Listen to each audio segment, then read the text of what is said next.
You are looking at an industrial shredder that just hit a dead phone battery. It doesn't explode in your pocket. It explodes here, under 40 tons of scrap metal, where one puncture sends it into thermal runaway. It creates its own oxygen, burns at 2,000 degrees, and now this entire plant is on fire. And the number of these fires has doubled in the last 2 years. This is the hidden bomb inside every recycling plant. Every time you throw away a dead phone battery, this is where it ends up. These fires are now an existential threat to the entire recycling industry, costing over $2 billion in damage just last year in the US and Canada alone. The question isn't if another plant will burn. It's why it's happening faster than anyone can stop it. And the answer begins inside a scrapyard in Fulton, Missouri, where one operator didn't hear the bomb ticking until it was too late. March 20th, 2026. A scrapyard in Fulton, Missouri. An operator sat in his excavator, crushing a car, standard procedure 1,000 times before. He didn't know the car's battery was still tucked inside its frame. When the claw compressed the metal, it punctured the lithium cell. The battery instantly entered thermal runaway. The explosion threw the operator from his machine. The fire that followed burned for hours. And just like that, one overlooked battery turned a routine shift into a near-fatal catastrophe. But that was just one fire. Multiply that single event by over 400 reported fires across the US and Canada last year alone. The actual number, by industry estimates, exceeds 5,000 annual facility fires. And the cause is almost always the same. A battery nobody thought was still dangerous. But here's the part that makes facility managers lose sleep. These aren't just regular fires. When a lithium battery gets punctured during shredding, compacting, or even just jostling in a truck, it doesn't just catch fire. It creates its own oxygen. You can't starve it. You can't smother it. The internal chain reaction generates temperatures above 2,000 degrees Fahrenheit and releases explosive gases. Even after you think the fire is out, the battery can reignite. Days later, it's a chemistry problem that thermal runaway introduces, and once it starts, it doesn't stop until the battery destroys itself and anything around it. Now, if this was just a problem for recycling plant owners, the world might ignore it. But it's not. Because the reason these batteries keep ending up in shredders is us. A recent survey found that over a third of consumers toss old lithium-ion batteries directly in the trash. Another 30% mix them in with recyclables. That means every garbage truck, every municipal sorting line, every scrap conveyor is now an unmarked explosive transport system. And the industry is losing the fight. Insurance companies are pulling coverage. Facilities are closing. Damage costs from catastrophic events now average $1.5 million per incident. Yet every month, millions more dead batteries leave our homes, headed for the one place they absolutely cannot go. But what if I told you the fires at plants are only the beginning? That the real hidden bomb isn't inside a shredder, it's sitting in your kitchen drawer right now, quietly waiting. And the people trying to stop it are about to face a threat that no fire suppression system was designed to handle. That threat is already inside your home. You think a dead battery is safe because your phone won't turn on anymore? So you toss it into a kitchen drawer alongside loose change, paper clips, maybe a 9-volt battery for the smoke detector. What you've just created is an unplanned thermal event waiting to happen. All it takes is one coin bridging the terminals of that lithium cell. The short circuit raises internal temperatures by hundreds of degrees in seconds. The battery vents superheated gas. Then it ignites. Right there in your drawer. No shredder needed. No 40 tons of scrap metal. Just you, your junk drawer, and a chemistry lesson you never wanted to learn. But the hidden bomb isn't confined to your kitchen. It travels. Every week, garbage trucks across America compact an invisible payload of lithium-ion batteries mixed into household rubbish. When the compactor's blade presses down and punctures a buried cell, the truck itself becomes a pressure cooker. The driver often doesn't know until the black smoke pours from the top of the vehicle. In the UK, a recent survey found that improperly discarded batteries now cause around 700 fires every year in waste trucks and sorting centers. That's nearly 2 fires a day just from people throwing away what they thought was trash. And these aren't small incidents. A battery fire in a loaded garbage truck on a residential street can force entire neighborhoods to shelter in place while hazmat teams work for hours to isolate and flood the burning pack with water, because no standard fire extinguisher can smother a lithium fire. It feeds itself oxygen. It burns underwater. It defies everything. Firefighters were taught about extinguishment. But here's the pivot that changed the game. The recycling industry thought it had a handle on this. Public awareness campaigns, warning labels, curbside collection programs, all designed to divert batteries away from the general waste stream. For a while, it seemed like the message was working. Then the batteries got bigger.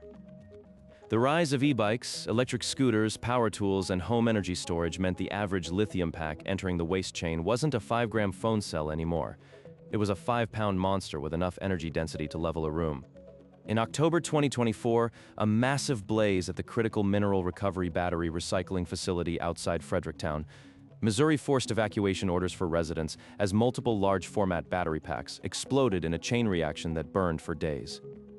That plant was designed to handle batteries. It had suppression systems, trained staff, isolation protocols. None of it mattered. The fire was so intense that satellite imagery detected the heat signature from orbit. And that's the moment the insurance industry walked away. Across Europe, the Recycling Confederation now calls lithium batteries an existential risk to processing facilities. Average damage costs per catastrophic event run to $1.5 million. Premiums have skyrocketed for any facility that handles mixed waste, and many insurers have simply stopped offering coverage. Without insurance, plants cannot operate. Without plants, recycling shuts down. The circular economy crumbles not because people don't want to recycle, but because one hidden battery turned their local sorting center into a smoldering crater. And the worst part? The vast majority of these fires never make the national news. They burn quietly in small towns and industrial parks, while the problem grows by the millions of devices every single month. This isn't just a war against bad consumer habits. It's a race against chemistry, aging, and market forces that nobody fully accounted for. Because the next wave of batteries heading for disposal is already inside your walls. And it's far more dangerous than anything the industry has faced before. Those batteries are the first generation of electric vehicle packs. Nissan Leafs, early Teslas, hybrids from the 2000s. Their 8 to 10-year warranties are expiring right now. Millions are coming off the road, and they are not all going to responsible Second Life applications. Some are being stored in barns and garages. Some are getting dismantled by unlicensed scrappers who don't know the difference between a 12-volt lead acid and a 400-volt lithium pack. One wrong cut releases a fire that melts steel. And then there is the home energy storage boom. Solar batteries mounted to basement walls, tucked into closets, forgotten once they degrade. When those reach end of life, they do not go gently. A single residential battery module contains enough energy to power a house for a day and enough thermal intensity to burn it down in an hour if it ignites in a confined space. But wait, it gets even bigger. Because recycling plants are now receiving mixed loads where tiny e-cigarette batteries share conveyor belts with massive EV modules. The sorting systems were designed for paper and plastic, not for lithium time bombs of wildly different sizes. Standard optical sorters cannot distinguish a harmless alkaline cell from a high-density lithium pack. They get crushed together. And that is when a single spark initiates a chain reaction that consumes the entire facility. In 2025, publicly reported recycling facility fires jumped by 58% compared to 8 years prior. Over 440 fires in a single year across the US and Canada. The year after, damages hit an estimated $2.5 billion. That is not just a crisis. That is an industry in a state of uninsurable collapse. Ryan Fogelman, the Vice President of Fire Protection at Fire Rover, who has tracked these incidents since 2016, said it was the worst year on record. Now, what makes this genuinely terrifying is not just the scale. It is the behavior of the fires themselves. A lithium-ion battery in thermal runaway can reach temperatures of 2,000 degrees Fahrenheit. It can reignite hours after being doused, even after being submerged in water, because it internally generates its own oxygen. Firefighters arrive, extinguish the visible flames, leave the scene, and then get called back 4 hours later because the batteries have rekindled inside the debris pile. This has happened at multiple scrap yards and recycling plants, forcing responders to stand watch for days. But here's the pivot. The industry is not giving up. And the solutions emerging right now are as radical as the problem. Thermal imaging cameras with artificial intelligence that can spot a heating battery on a conveyor belt 30 seconds before it ignites. X-ray sorting systems that classify battery chemistry and reject damaged cells before they enter the shredder. Robot arms programmed to carefully pluck cylindrical cells from moving waste streams. These technologies exist. Some are being deployed in Europe and at a handful of advanced facilities in North America. But they are expensive. A single AI vision sorting line can cost over $500,000. For a small independent recycler operating on thin margins and losing insurance, that is impossible. And that is the real story. We are in a race between a rising tide of battery waste and a safety infrastructure that was never built for it. The hidden bomb is not just in the recycling plant. It is in the entire supply chain that was supposed to lead us into a cleaner future. And if the industry cannot catch up, every single one of us will pay the price, either in higher recycling costs, uninsured facilities, or fires that reach the communities surrounding these plants. But there is a way through. And it starts with something nearly invisible that a small engineering team in Europe discovered. Something that does not require a $1 million machine. Something that might change the entire equation. And in the final act, I'm going to show you exactly how they are defusing the bomb. The team I mentioned works out of a small lab in the Netherlands. They didn't invent a new fire suppressant. They didn't build an AI camera. What they found was something far simpler and far cheaper. A method to render a lithium battery chemically inert before it ever reaches a shredder. And it starts with something you can buy at any hardware store: salt water. The exact same sodium chloride solution that fills ocean water. Here is how it works. A dead lithium-ion battery is submerged in a conductive bath of salt water. The salt allows a controlled electrical discharge to occur slowly and safely through the water rather than explosively inside a scrap pile. Over a period of 24 to 48 hours, the battery releases its remaining charge until its voltage drops to 0. At that point, the chemistry is stable. No residual energy, no potential for thermal runaway. Puncture it. Crush it. Shred it. Nothing happens. A completely dead cell can no longer create its own oxygen. The bomb has been defused. The Dutch team spent 2 years testing this on every battery type they could find. Phone cells, laptop packs, power tool bricks, even small EV modules. The results were so consistent that a handful of recycling facilities in Belgium and Germany have now integrated saltwater discharge tanks into their intake process. Every suspect battery goes into a bath before it goes anywhere near a conveyor. 24 hours later, it comes out chemically pacified. The cost to build one of these tanks? Less than $2,000 using off-the-shelf materials. Compare that to a $500,000 X-ray sorting system, and you begin to understand why this idea is spreading through the industry faster than any government regulation could push it. One plant in Belgium reported a 94% reduction in fire incidents within the first 6 months of implementing the Bath Protocol. 94%. For the price of a used car. But here's the catch. This works perfectly when the batteries have already been identified and isolated from the waste stream. Those are the ones workers spotted, removed, and set aside. The problem is the ones nobody sees. And that is where the next layer of defense is being deployed.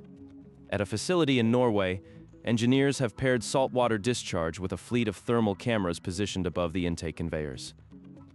The cameras are connected to an AI system trained to detect abnormal heat signatures on the belt. The moment a battery begins to heat up before smoke, before flame, before any human would notice, the system triggers an alarm, stops the conveyor, and a robotic arm plucks the dangerous package off the line. The entire process takes under 4 seconds. Since that system went live in 2024, the Norwegian plant has not had a single battery fire. Not one.